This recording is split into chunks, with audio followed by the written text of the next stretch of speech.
Okay, all of you plant lovers, I'd like to share with you something very, very exciting. You see this little planter box and those little cactus? Those cactus are about 6 inches long. Well, this planter box and those cactus sat there for about 7 or 8 years. And then one day, my father died way out in West Texas, and I brought home this little piece of petrified wood that he had sitting in his yard. My dad was from Kentucky, and so I'm assuming that this petrified wood come from Kentucky. Not sure exactly what part of Kentucky, but anyway, I brought it home and I set it by this little by this little cactus right here. And the most amazing things started happening. I began to see some growth on my cactus that had sat there for dormant for 8 years. And then all of a sudden, the next week, I saw the cactus grow, and I saw it grow, and there you see Mr. Cowboy. He's been watching the cactus grow for a long time. And then weeks went by, and the cactus began to grow. The cactus began to grow even more. It would grow in all kinds of directions, and it kept going up the wall with all kinds of little legs and tingles. When Hurricane Ike came, I actually put tape all the way around it just to make sure it wouldn't fall down. I was so amazed that it was growing. But as you can see right now, it kept growing, and the little tentacles, the legs, just kept attaching to underneath the breezeway, and it just kept growing. And so I put a couple of nails up there so it would give it a little bit of support. But this arm right here probably reaches over 20 feet, if you can see how it's attached underneath the breezeway. And then over here on this side, you can see where it's just attached under the breezeway, and it's just going crazy. It just kept wrapping itself around and around and around, and then it just kept growing, and it kept growing, and it kept growing. You can see there's several legs, arms, whatever you want to call them, and that's attached underneath the breezeway, and just keep on going.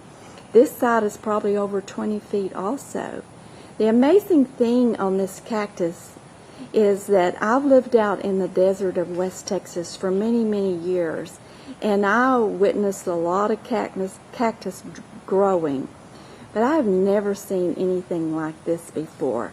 So the mystery is somewhere, I'm believing, in possibly the DNA of this petrified wood, because as you keep looking down here, the cactus, the little cactus there, that's not touching the petrified wood, it's not doing anything, just like before. It's only the ones that's touching the petrified wood that is growing. It's such a mystery. I would love to hear the comments of plant lovers and people who understand cactus, and just your thoughts on all of this. I'm putting this up on the web page here, or YouTube, just so I could get some fun comments about what you think made this cactus grow so rapidly within just a couple of years. My family and friends just are amazed. And we are amazed. Well, I'd like to hear other people's stories on what they think all this is. Looks a little creepy, doesn't it? Well, it's a little creepy, but it's alive, and I'm kind of proud of it. It belongs to, my family. I guess it's a family member now. But my husband says we're going to have to paint the under breezeway pretty soon. We may have to move Mr. Cactus to somewhere else. I sure hate to have to do that. But anyway, in the meantime, I invite all your comments to let me know what your thoughts are on what you think caused this cactus to grow so fast. Anyway, let me show you our great little cat in the... He grows fast too. He's a big old tomcat. He has a nice life. You can see that fat belly. Maybe he touched the petrified wood too. Anyway, there we go. Let me know what you think. Bye, friends.